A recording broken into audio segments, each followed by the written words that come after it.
Today, we hosted our Science of Snowshoeing workshop at the Ontario Science Centre.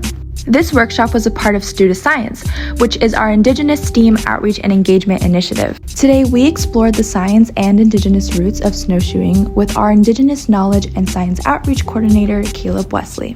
When we got there, they had this lovely sign pointing to our room, and once we found it, it was time to start setting up. We set up our PowerPoint, started unpacking our material, and then also put up some signs.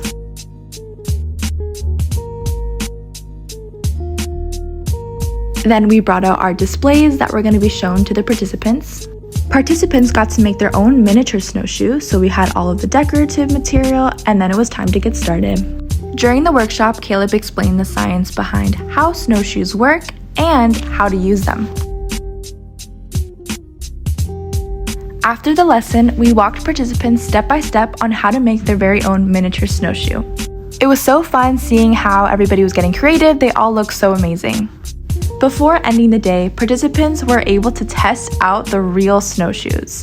Thank you to the Ontario Science Centre for inviting us to complete this workshop.